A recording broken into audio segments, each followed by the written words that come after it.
Hello, it's Charles Fockaert on October 10th, 2018, and welcome all of you. This is On the Road with Charles. Well, for the most part, it's on the road. Sometimes it's on the side of the road, which is where I am right now. I think this is number, 55? I'm not sure. Doesn't really matter, but it'll be the right number when I upload. Hey, I'm in Alamo, Nevada. Been here once before on my way back up north last year. So I am kind of familiar with the area. By the way, Joe, I want to thank you for the coffee. It's about 6:15, 6:20. So I want to tell you, we left Ely.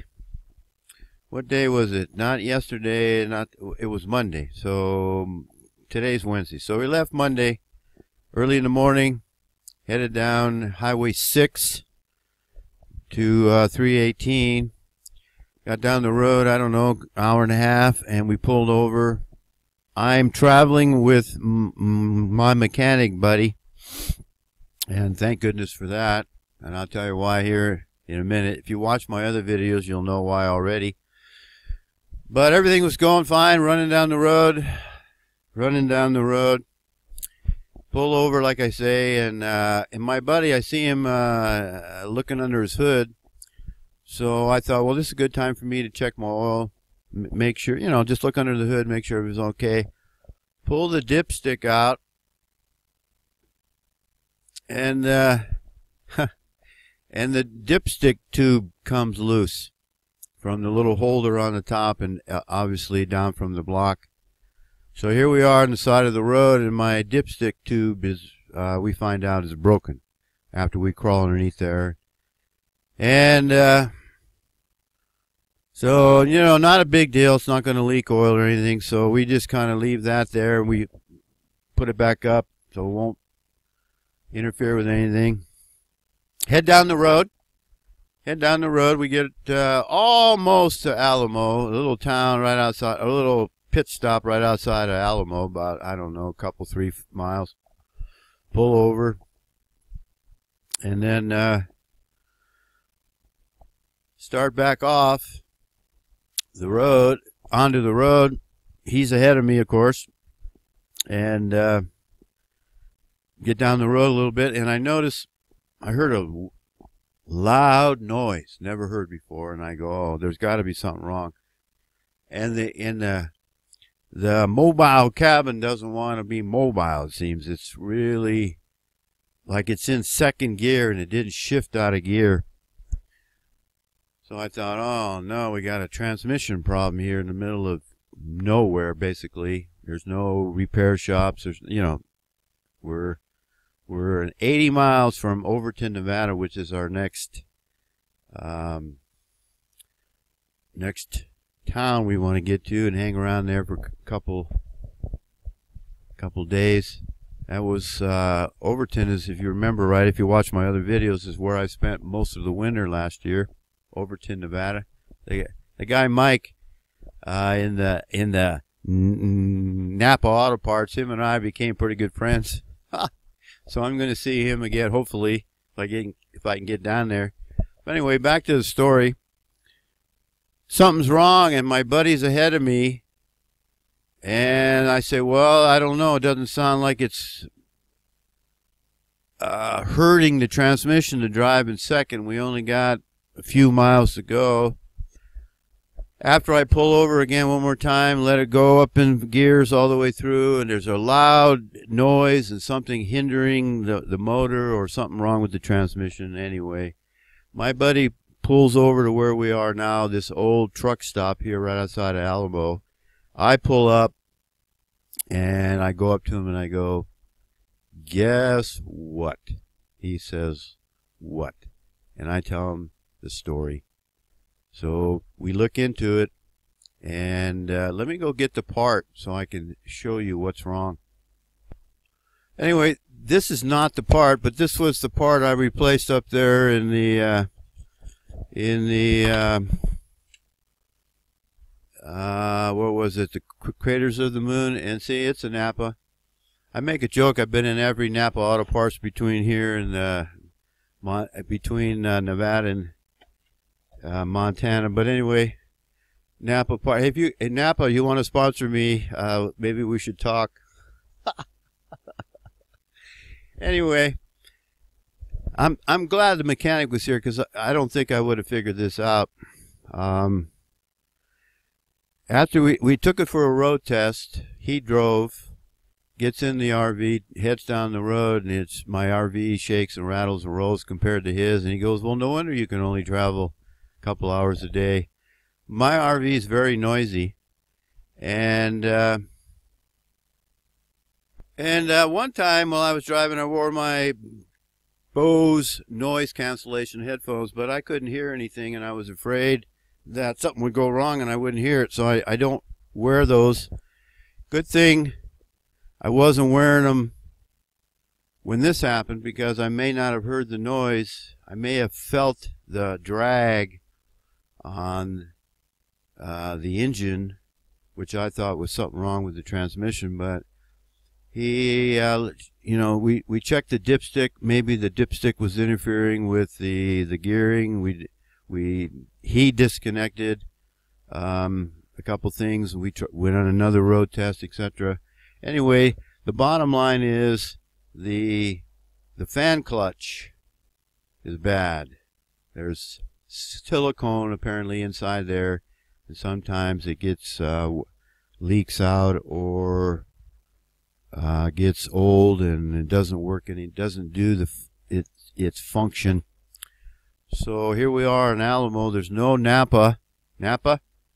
Maybe you should put an auto parts store in here in Alamo, so the next time I come through here, I got somebody to buy parts from. Anyway, we go down here to the tire shop. We ask the guy if we can order parts through him, and that's what we do. So the part will be here this morning at 9 o'clock. I got 2.5 hours to wait for the part. Hopefully it'll be here. And it really doesn't matter whether we're on the side of the road in Overton or somewhere else or here. It doesn't really matter. So we're not in a hurry. I don't have to go to work tomorrow. Thank goodness for that. That's over with. This is my work right now, folks, if you want to call it that. And so anyway, we're waiting for that part. It only takes 4 bolts. 4 bolts. I took them off. He oversaw. And hopefully today I'll be back on the road. Overton's got a very good library there. Small, but good internet, so I'll be able to upload.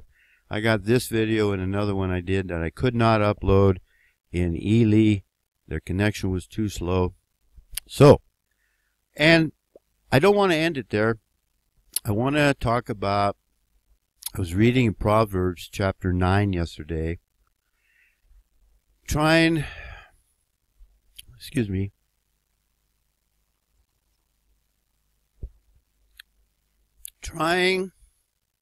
to discern what to do with my buddy. I'm going to call him Jeff. I've been calling him Jeff. Excellent mechanic. He's figured everything out on this thing. I've paid him. I don't expect anybody to do any work for me for free. And we would still be up in Glenn's Ferry if I didn't help him out. I'm not going to go into that, but you know, this is a mutual relationship here, if you will. And but he's the kind of guy that if he doesn't already know about it, or if he doesn't want to know about it, he's not going to listen. And yesterday, I watched a video. Thank you, Tall Oak. I watched a video about the farmers in South Africa being murdered, and it really got my blood boiling. And I went outside, and he likes to talk about all the problems, so I started talking about the problems of the blacks and the whites in South Africa. And we got into a conversation there, and he finally told me he didn't want to hear about it. And I'm not going to go into what we talked about exactly because I'm on YouTube. So those of you who, with ears to hear and eyes to see, will know what that means, what we were talking about. And he told me to can it. He didn't want to hear about it. So you know, I had just read that morning, yesterday morning, in the Bible, chapter 9, and let's go have a look at that verse, shall we? Here we are in Proverbs 9, verse 8. Reprove not a scorner, lest he hate thee. Rebuke a wise man, and he will love thee. Reprove not a scorner, lest he hate thee. Now, I spent a lot of time overseas, like I've said, 13 years almost in 4 non-white countries, and I've had to work with people that I really didn't care for. So I've pretty much learned how to let water, as it will, roll off my back when people say things. People don't want to listen. I've interacted with Europeans and those from South Africa. When I was in Qatar, I spoke with those from South Africa, all over the world, folks. And I've met some good people, and I've met some not so good people. And in order to maintain your position, maintain your emotional sanity, you got to let things just roll off your back. You got to ignore things. You got to just put up with people the way they are, or you wouldn't have any friends. You wouldn't have anybody to talk to. There's always those that you get along with pretty well, and they know how to interact with other people. See, you don't have to agree with everything or anything I say, but I think the very least you should do is what I do to others, is I listen to what they have to say. I may not agree. I may see their flaws in their thinking. I see the error in their thought process. I understand they don't have the background, the knowledge, history, or other areas, the Bible, etc., like I do. And then if they're willing to listen, a wise man will listen. A wise man will hear, Proverbs 1:5, and increase knowledge.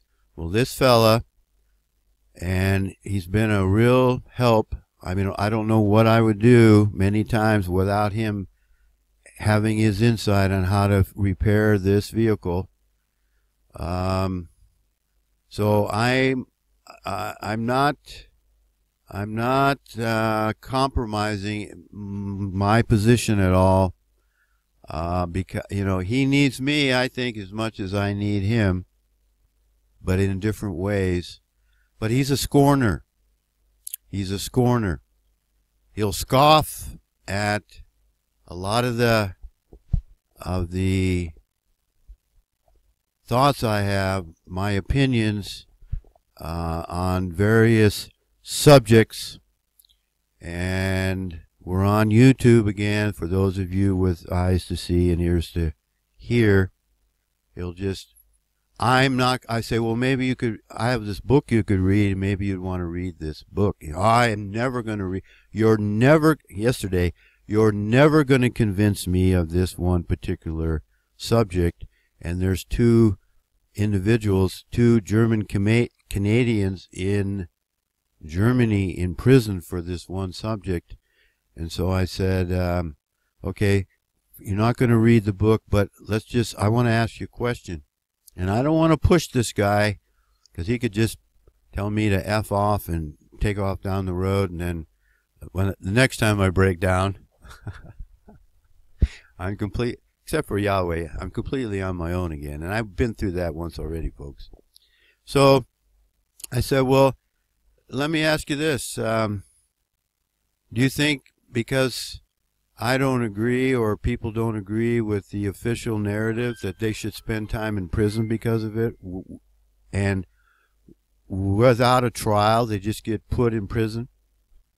And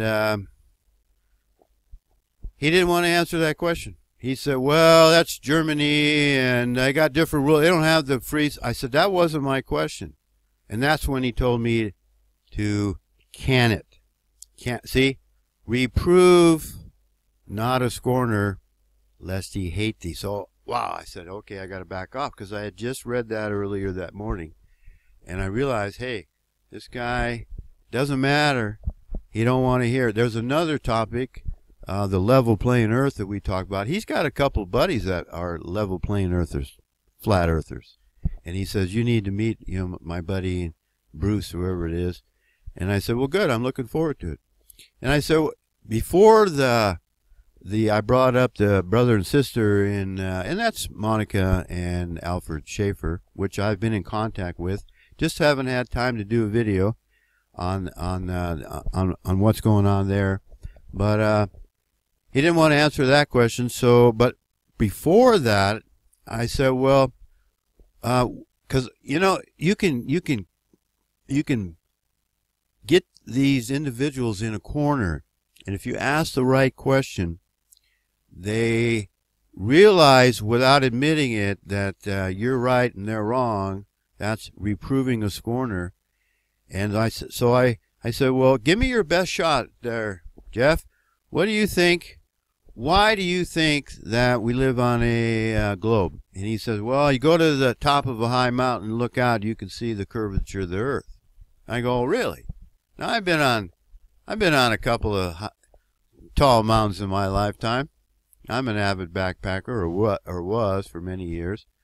And even now I hike up on top of the mountains up there in Montana. And I said, well, I've hiked to the top of the mountains too, and I didn't see any curve. So right away, he realized he's done. And I wanted to say was, see, buddy, the only reason you believe in a spinning spear earth is because that's what you've been told since you were a young child. But anyway, I'm going to put this little piece in here as an insert like I do many times. I've watched part of the video to this point. And I said, well, this is a good point to put this in.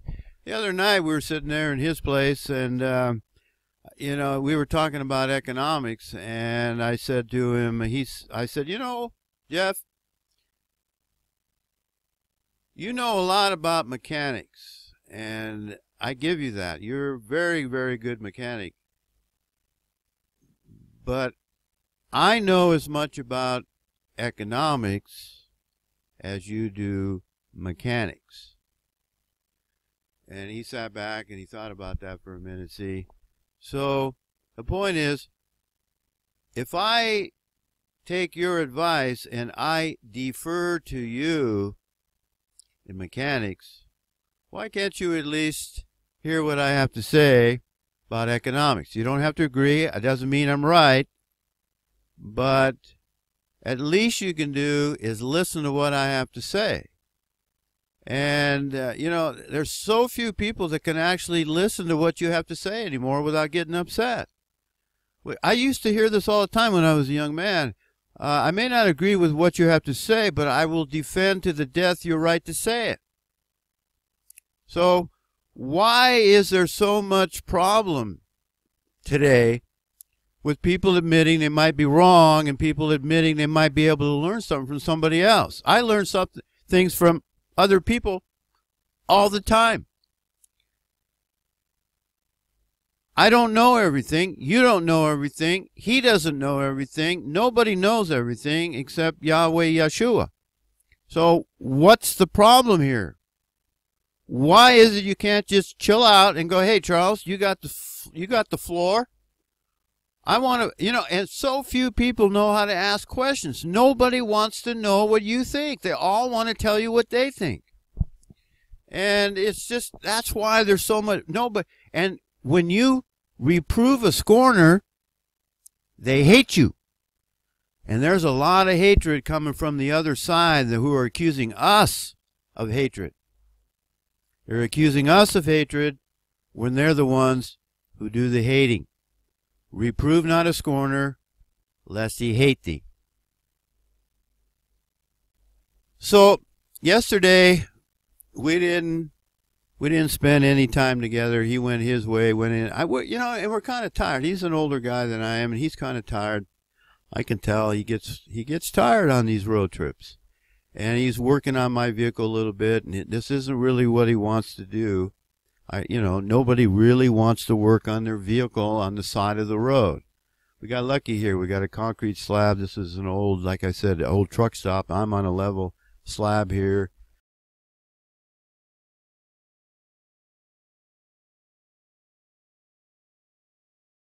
And we can work on it fairly easy compared to out on the road in the gravel. So I back off. Okay, no problem. And I go do my thing. Yesterday I go wash some clothes, and I take it easy. And I relaxed. This morning I get to work on this vehicle again. Hopefully we're on the road. He's not a guy that seems to hold a grudge. I think I backed off. I'm not trying to convince him, but he's wrong about he's in this Republican, Democrat, right, left, liberal, conservative paradigm, and I'm trying to show he's a Trumper. So he's everything I'm not. I'm trying to educate him. I'm trying to, but he's not interested. So I'm just going to not say anything. I'm going to hold my tongue. He's going to go on his rant in his diatribe. I'm not going to respond. I'm just going to let it go. And he made a comment about how the moon comes out always at night. And I said, well, no, sometimes the moon's out during the day. And so, see, he doesn't like to be wrong. He's one of those people that never likes to be wrong. Can't admit they're wrong. I've talked about these kind of people quite a bit. They can be absolutely good in what they do as a profession, but they can be absolutely stupid in so many other areas. So that's what I'm dealing with right now. And so stay tuned. I'll keep you abreast of what's going on. I've had these relationships before, and I have my doubts as to how long this one's going to last, folks, but I'm going to do what I can to keep it going. I bought lunch the other day. He helped me on the vehicle. The least I can do is buy lunch, and I've helped him in other ways. We don't need to go into that. So stay tuned. This is On the Road with Charles Fockaert, and may the grace of Yahweh, our Father, the Creator, may His grace be upon us all, for we, especially myself, at certain times, for we most certainly need it. See ya.